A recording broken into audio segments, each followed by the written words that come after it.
yang berikutnya adalah mineral pengikat Fe atau zat besi. Ada yang tahu? Dulu saya pernah cerita.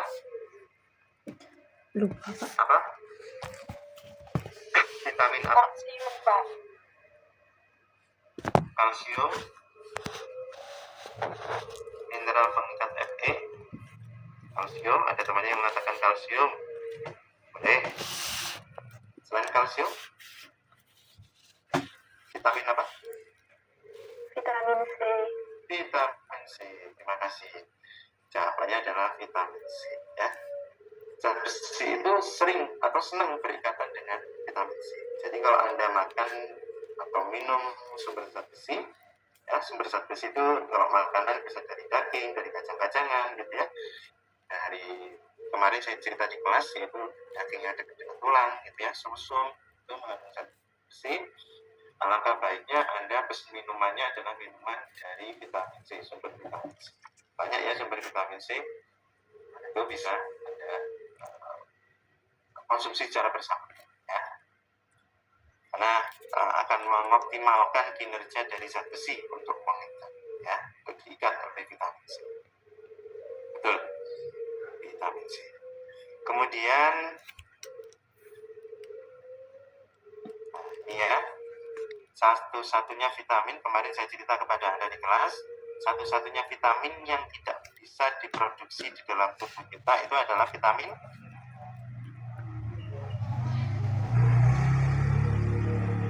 apa kemarin? Vitamin D. Vitamin. Kenapa kok tidak bisa diproduksi? Ya, kemarin saya cerita di kelas, ingat nggak? Kenapa kok tidak bisa diproduksi vitamin D oleh tubuh kita?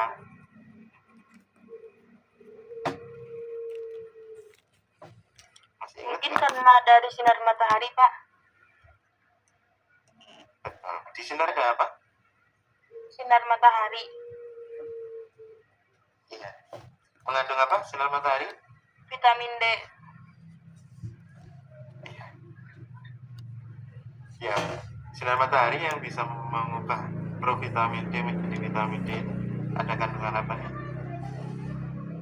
Lupa, Pak. Sinar UV.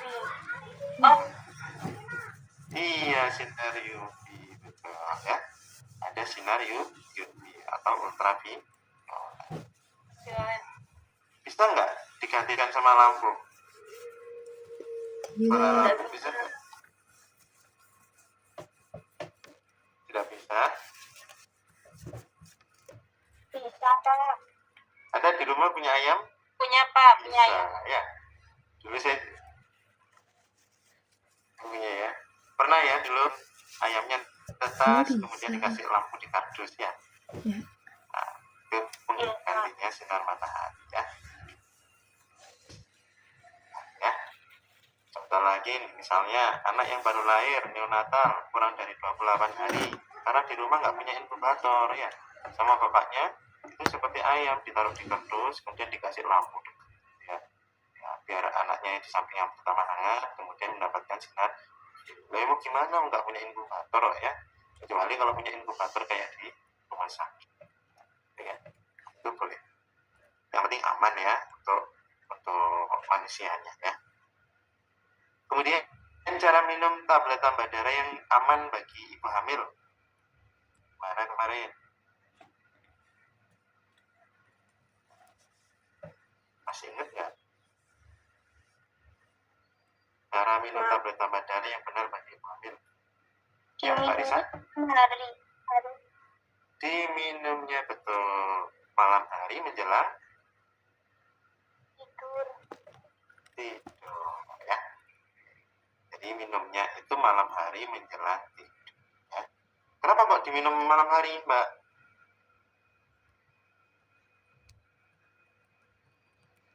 Untuk menghindari mual pada ibu hamil. Iya, betul. Terima kasih Mbak Risa.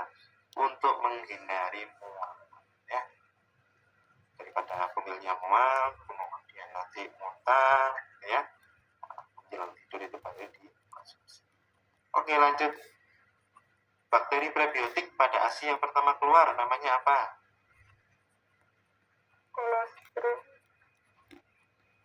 Ya, itu itu namanya kolostrum. Kalau bakterinya namanya?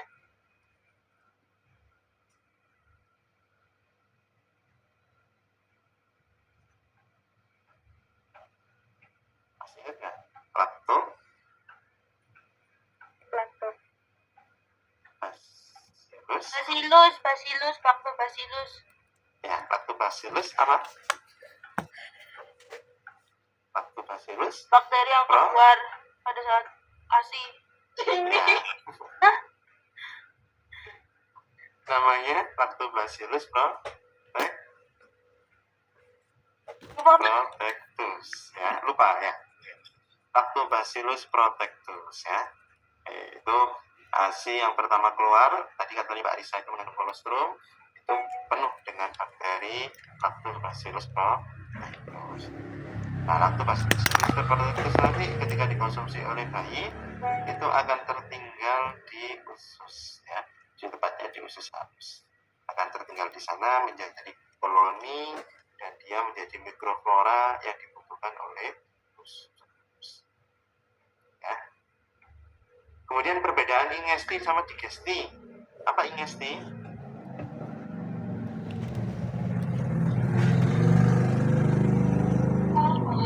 Ingesti Ketika masuk ke dalam mulut, Pak.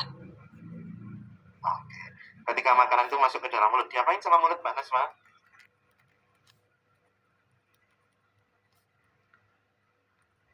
Dikunyah, Pak. Dikunyah. Jadi dikunyah atau pencernaan mekanik ya dengan gigi itu termasuk ingesti ya. Jadi ingesti itu mulai dari makanan itu masuk sampai makanan itu dikunyah ya. Sampai makanan itu dikunyah kemudian ditelan, itu ingesti. Sekarang pertanyaannya kalau digesti? Bercampur dengan enzim. Jadi makanan yang sudah masuk tadi bercampur dengan enzim, oleh enzim yang ada di lambung, kemudian nanti di usus ya, itu namanya adalah digesti ya, digestif atau Oke, itu perbedaannya teman-teman. Kemudian ada lagi di nutrisi lansia kemarin kan saya bahas osteoklas dan osteoblast. Masih ingat nggak osteoklas sama osteoblast? Apa bedanya?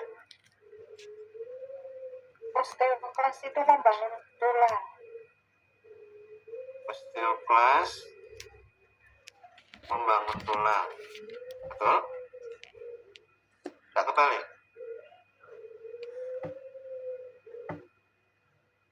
Tidak kebalik ya?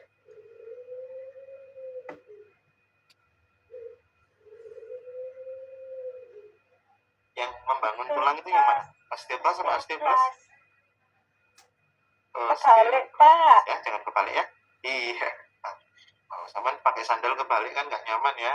Makanya jangan kebalik ya. Jadi osteoblast itu yang menyusun, osteoblast yang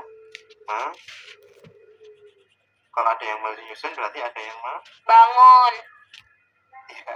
Kalau ada yang menyusun, lawan katanya menyusun berarti menghancurkan ya. Kelas ya. Dulu kan ada permainan Clash of Titan gitu ya, Clash of Titan gitu ya. Osteoklas itu artinya menghancurkan tulang. Jadi tulang itu dihancurkan itu bukan dihancurkan habis itu nggak dikembalikan, nah ya. Dihancurkan itu maksudnya dimineralisasi, ya hancurkan lagi kemudian ditumbuhkan lagi. Karena tulang itu kan sampai kapanpun bisa tumbuh lagi ya, walaupun sampai lansia memang pertumbuhannya sedikit melambat ya kalau untuk lansia ya, tidak seperti pada anak-anak kecil atau pada usia dewasa gitu ya. Kalau osteoblast itu menyusun, osteoblast menghancurkan. Nah, sekarang ada kaitannya sama anabolisme dan katabolisme. Apa bedanya anabolisme sama katabolisme? Anabolisme menyusun senyawa yang kecil menjadi kompleks. Kalau katabolisme?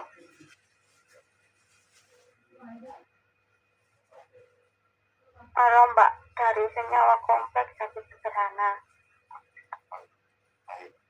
Jadi anabolisme itu menyusun dari senyawa yang sederhana menjadi senyawa yang kompleks. Kalau katabolisme itu merombak ya dari senyawa yang kompleks menjadi senyawa ya. Oh maaf, ya kalau jadi senyawa yang kompleks menjadi senyawa yang stabil. Oke. Kalau glikogenolisis tadi memecah glikogen menjadi glukosa itu termasuk anabolisme apa katabolisme? Kalau glikogenolisis Katabolisme. katabolisme, betul? Betul? Betul. Ada lisisnya loh ya. Katabolisme betul? Betul apa enggak? Tuh, jawabannya sudah berubah. Jawabannya betul. Kalau betul dipertahankan ya. Jangan terpengaruh ya. Saya kan cuma mempengaruhi ya. Ya, jawabannya sudah betul gitu ya. Ada nanti kalau ujian skripsi kan gitu ya. Padahal sudah benar karena gitu kan bingung gitu ya. Takut gitu ya. Jangan, nggak usah takut, nggak usah nangis ya. Jadi harus dipertahankan. Kalau Anda benar, jawabannya tuh benar. Katabolisme itu menyusun gitu ya. Ya. Maaf, katabolisme itu merombak menyusun. Betul ya, glikogenolisis. Gitu ya.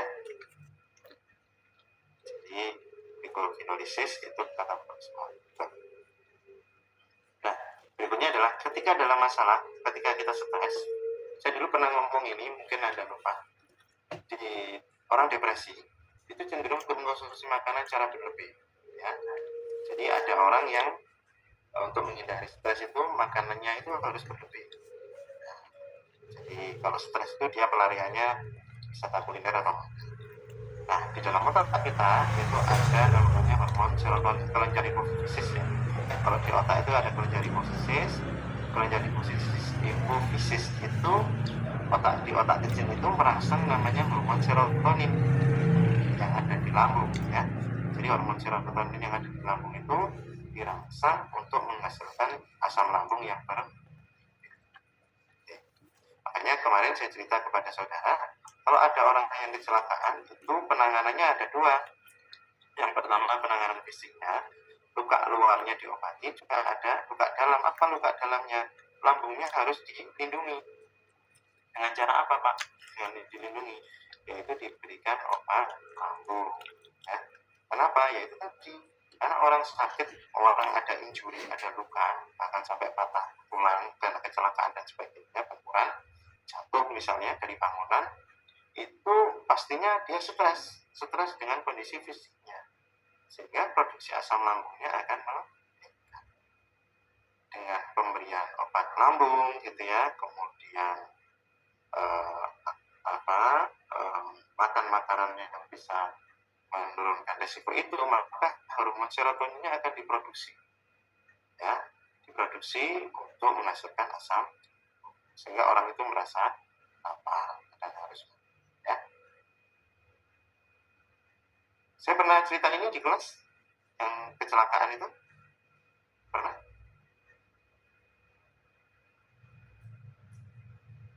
Lupa. Ingat-ingat ya. Jadi misalnya Anda stres karena ujian, pelariannya makan, kenapa kok asam lambungnya menjadi meningkat atau berlebih gitu ya. Karena itu tadi hormon serotoninnya diproduksi gitu ya. Atau misalnya tidak dengan obat, Anda dengan makanan bisa menggunakan coklat ya. Makan coklat atau minum minuman coklat itu bisa membuat tenang ya. Seperti itu. Nah, di situ ada enzim namanya bromielin ya. Theobromine ya. Kalau bromielin itu ada di anis. Tapi untuk yang kisi-kisi ini kita nggak membahas theobromine itu, tapi kita membahas mengenai hormon serotonin ya. Jadi produksi di dalam lambung untuk merangsang produksi asam. Nah, sekarang yang berikutnya adalah perkembangan dan pertumbuhan. Apa bedanya perkembangan dan pertumbuhan?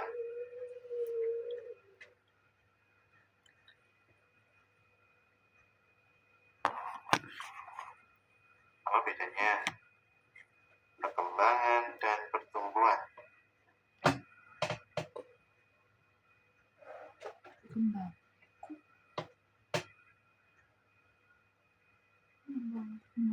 Lupa?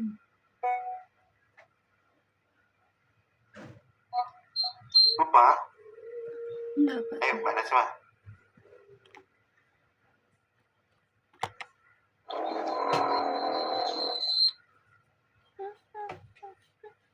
Ada yang bisa? Apa bedanya perkembangan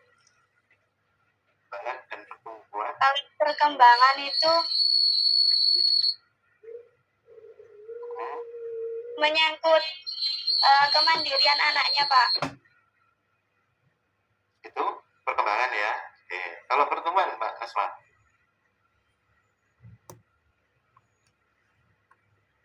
Kalau pertumbuhan tentang kondisi fisiknya.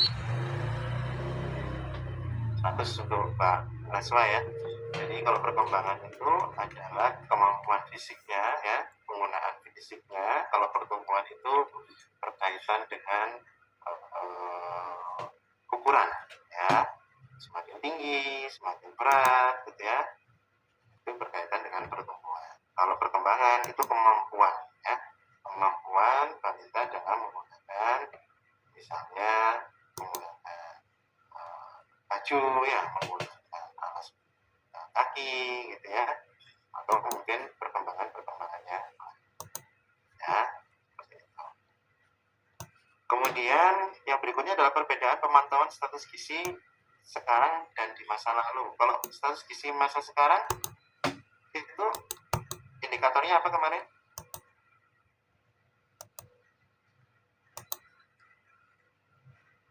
Kemarin saya sebutkan ya, ada berat badan berdasarkan umur atau BB per U, kemudian ada TB per U, dan ada BB per TB. Nah, yang mana Pak ini? Nah, kalau kemarin BB per TB, kalau pembilang, tahu pembilang ya? Pembilang itu kalau di pecahan yang atas apa yang bawah? Bawah. Pembilang yang atas apa yang bawah? Ayo pecahan. Iya. Ada pembilang, ada penyebut. Atas, Pak, atas. Yang pembilang yang atas apa? Yang atas ya. Jadi yang atas itu yang pembilang. Jadi kalau berat badannya itu ada di pembilang ya, yang atas. Misalnya BB per U berdasarkan berat badan berdasarkan usia. Orang dulu mengatakan menggunakan pantaran. Anakku pantarani sama anak Mbak siapa ya? Itu berat badan berdasarkan usia. Itu termasuk status gizi di masa sekarang. Pokoknya kalau berat badan itu posisinya ada di pembilang di atas, itu berarti status gizi di masa sekarang. Tapi kalau yang di pembilangnya itu adalah tinggi badan atau panjang badan, itu berarti dia termasuk status gizi di masa lalu. Kenapa Pak? Kalau dia tinggi badannya itu posisinya di pembilang, otomatis dia membutuhkan waktu yang lama gitu ya. Kemarin saya jelaskan, kalau berat badan itu cepat terlihat. Dia banyak makan tidur, aktivitasnya dikurangi, akan cepat terlihat gemuk. Tapi kalau Anda walaupun minum susu penambah tinggi badan misalnya ya, susu tinggi kalsium, Anda olahraga dengan keras, maka pertumbuhan tinggi badannya itu tidak akan bisa secara signifikan atau bisa cepat seperti pertambahan berat. Sehingga kemarin saya jelaskan kepada saudara, kalau Anda penelitian tentang berat badan berdasarkan usia atau berat badan berdasarkan tinggi badan, Anda akan cepat selesai daripada kalau Anda penelitian tinggi badan berdasarkan usia. Ya. Makanya kalau di dalam ilmu gizi, TB per U itu istilahnya adalah stunting. Kalau BB per TB atau BB per U itu kemarin saya jelaskan di kelas adalah wasting. Ya. Jadi lebih cepat penanganannya. Ya, jadi masalah gizi itu banyak. Salah satunya wasting dan stunting. Kalau wasting itu penanganannya lebih mudah. Kenapa? Karena berat badan. Fokus kita di berat badannya. Kita kasih makan aja yang tinggi kalori, tinggi energi, berat badannya pasti meningkat. Tapi kalau tinggi badan, stunting, ini butuh proses yang lama. Harus dipantau dalam waktu yang lama. Kemarin saya jelaskan gitu ya. Bahkan ada yang saya bilang kemarin di kelas, kalau sama ngambil penelitian TB per U, teman-temannya udah lulus, sudah kerja, sama belum selesai penelitiannya gitu ya kemarin ya.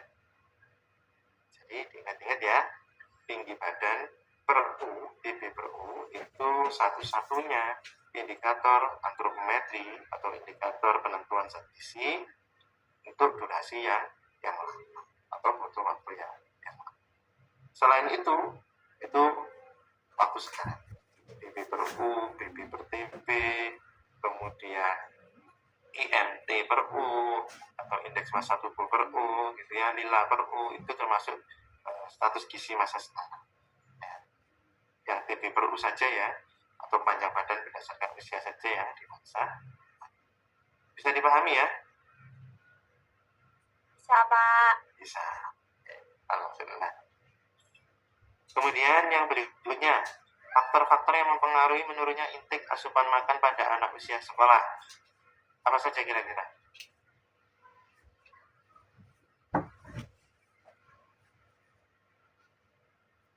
Apa sih yang mempengaruhi Anda dulu kalau sekolah? Apa yang mempengaruhi menurunnya asupan makan Anda? Anak suka memilih makanan yang salah. Betul. Terima kasih Mbak Nabila. Suka makan makanan yang salah. Suka memilih makanan yang salah. Betul. Apalagi Anak suka jajan. anak suka jajan. Sudah suka jajan, pilih makanan yang salah gitu ya. Apalagi ada lagi Mbak Nabila? Kok anak makannya jadi turun? Apa? Karena suka jajan, suka makan makanan yang salah. Apalagi? Di situ anak sudah lelah main di sekolah. Jadi tidak ada nafsu makan. Anak sudah lelah ya, sampai rumah itu sudah lelah sehingga nafsu makannya sudah tidak ada. Ada lagi? Mbak Nabila? Selain tiga ini? Nggak suka makan sayur. Nggak suka makan sayur, bisa ya, nggak suka makan sayur. Kemudian menunya di rumah itu aja gitu ya, makanan yang disediakan di rumah tidak variatif, itu juga bisa menjadi penyebab menurunnya intake asupan makan pada anak usia sekolah ya. Lanjut, definisi gizi seimbang. Apa itu gizi seimbang? Saya nggak usah nunjukin PPT ya, biar cepat selesai. Apa itu definisi gizi seimbang?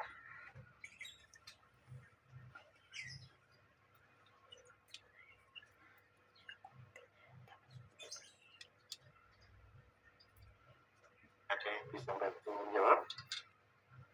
Yang dimakan itu memiliki gizi-gizi yang dibutuhkan oleh tubuh.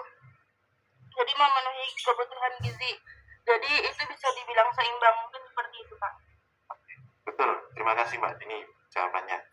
Jadi gizi seimbang itu adalah konsumsi makanan sesuai dengan kebutuhan, gitu ya, sesuai dengan kebutuhan tubuh seperti Mbak Dini tadi bilang.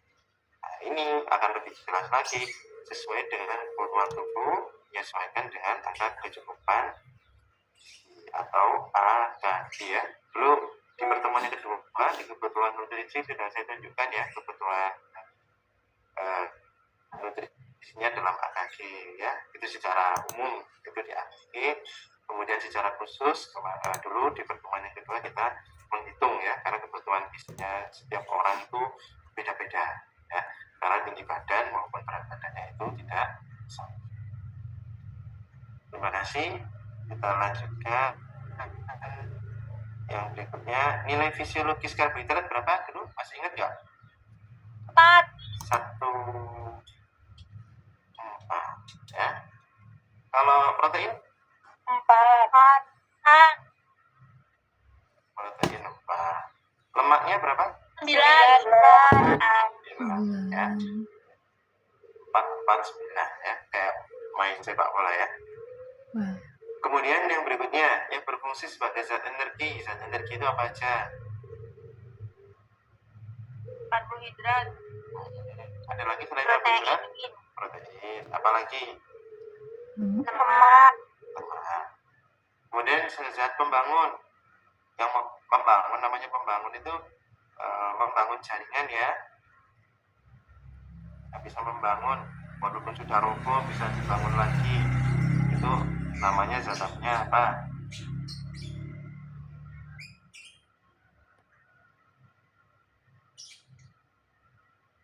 Misalnya kecelakaan seperti saya patah tulang, berarti saya harus makan makanan yang tinggi zat besi. boleh, zat besi tapi masuk di mikro ya. Yang makro zat apa? Membangun Kalsium. ya, kalsium itu mikro. Kan kemarin ada yang makro ada yang mikro ya. Yang makro kemarin apa aja? Kalau zat besi, kalsium itu masuk di mineral ya. Apa saja? Kan ada yang makro, ada yang mikro. Yang makro apa saja kemarin? Air, apalagi? Karbo, Apalagi Mbak Pena? Air, karbo, protein, lemak. protein, lemak. Kalau yang membangun itu berarti protein, betul. Ya. Jadi orang patah tulang, orang habis melahirkan, atau kerusakan jaringan ya, karena operasi, itu akan lebih cepat kalau yang bersangkutan itu mengkonsumsi makanan tinggi protein. Karena protein itu membangun ya, memperbaiki jaringan yang rusak ya. Kemudian kalau pengatur itu banyak pada apa?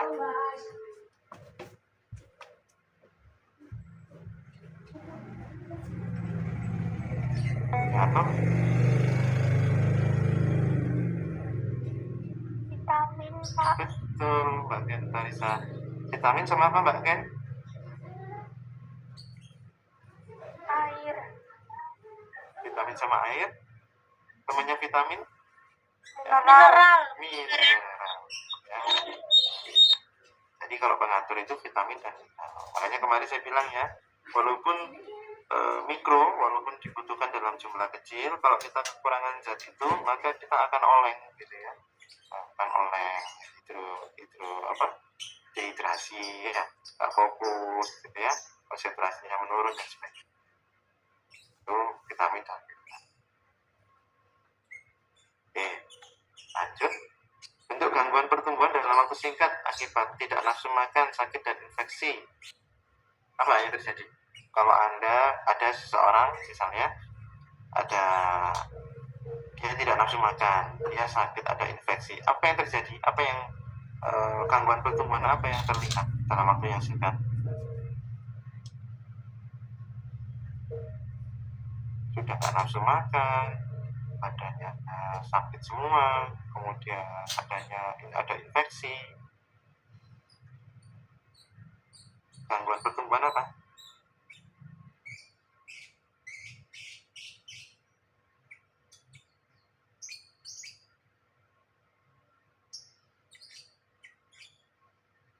Tadi sudah dibahas di sini, masa lupa?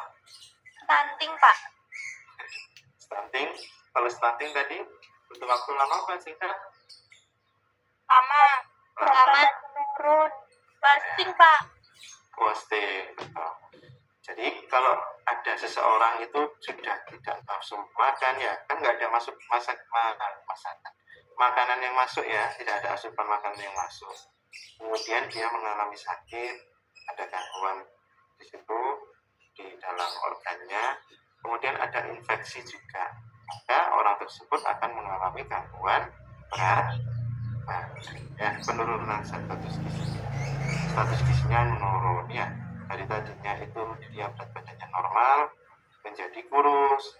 Kalau sudah kurus bisa menjadi gizi buruk atau kekurangan energi protein ya. Kenapa kok bisa kekurangan energi protein? Tadi kan sudah dijelaskan, yaitu cadangan terakhirnya itu cadangan energi protein itu dibongkar ya. Orang kalau sudah cadangan energi proteinnya sudah dibongkar, orang itu nggak kelihatan cantik, ganteng lagi ya. Kemarin sudah saya bilang ya. Jadi pipinya tadinya cabi sudah habis gitu ya, lemak di pipi ya, lemak di mata ya, lemak di lengan. Jadi katanya orang Jawa itu kemarin runglit ya, tinggal balung sama ya, kurus ya. Kemudian yang berikutnya adalah vitamin yang larut air. B sama C. C. C. Kalau ini sudah hafal betul ya. Kalau yang lemak A, D, E, K. ya. Baik. Kita lanjut dua pertanyaan terakhir, tiga. Dalam sistem pencernaan manusia, produk susu dan olahannya tercerna habis di dalam organ pencernaan apa? Lambung. Lambung, Usus halus. usus halus. Ya, kemarin sudah saya ceritakan ya. Karena di dalam usus kita itu ada mikroflora ya. Ada mikroflora. Mikrofloranya itu dari mana, Pak? Itu tadi dari lactobacillus ya. Ketika minum ASI pertama kali gitu ya. Itu mikroflora terbentuk dari sana. Selain dari ASI dari mana, Pak? Bisa dari protein susu. Ya, protein susu, makanan-makanan fermentasi, makanan-makanan yang difermentasi itu mikrofloranya tinggi juga. Contoh makanan difermentasi apa? Kecap, ya. Tempe, tahu, itu kan makanan fermentasi ya. Tempe kan dikasih ragi ya. Tempe, tahu, kecap, apalagi makanan fermentasi selain tempe, tahu, kecap? Tape. Tape. Keju. Betul. Yogurt. Keju, yogurt, apalagi, Mbak? Tape. Oncom. Oncom, apa? Kaca? Ada ya? Kaca yang difermentasi ada ya? Acar, Pak, acar. Oh, acar. Maaf. Dengar saya kacang ya. Acar ya, oke. Apalagi yang difermentasi? Anggur merah, Pak. Anggur merah, wine ya, berarti ya. Wine. Tuh, ada lagi? Mungkin sudah, Pak, cukup. Sudah cukup ya. Baik. Ini dari tadi yang saya belum mendengar suara masnya. Yang berikutnya,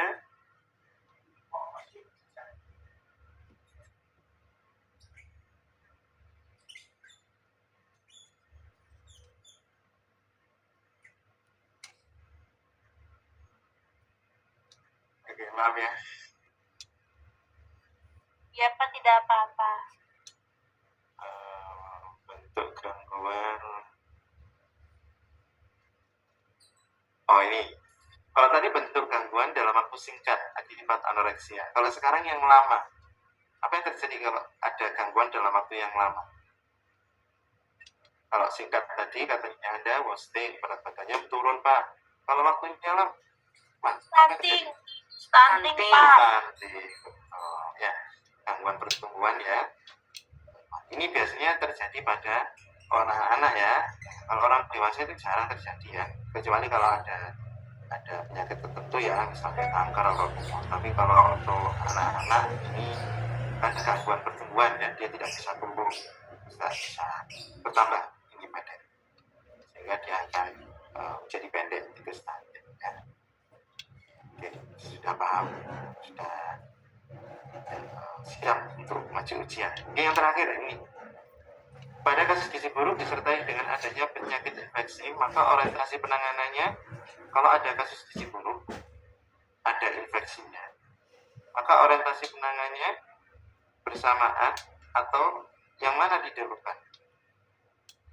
Yang infeksi dulu, Pak. Kenapa Mbak Dini kok infeksi dulu diselesaikan? Karena nanti kalau misalnya itu dibiarin malah buat itu makin parah, Pak. Ya. Selama ada infeksinya, maka gizi buruknya tidak bisa ditinggalkan. Ya. Jadi selama ada kasus gizi buruk, maka penyakit infeksinya tidak bisa disembuhkan. Jadi ada 25 soal teman-teman untuk UTS gizinya. Saya rasa teman-teman sudah sangat-sangat siap. Sudah siap ya, dapat 100 ya, dapat A ya. Dapat A siap sekali, Pak. Amin, Pak. Amin. Siap sekali. Oke, saya tunggu buktinya kalau dapat A ya. Oke. Baik, teman-teman, hari ini saya cukupkan di pembahasan itu tadi. Setelah ini teman-teman mengerjakan soal tesnya ya. Nah, soal tesnya nanti saya share di PJNK-nya. Silakan dikerjakan.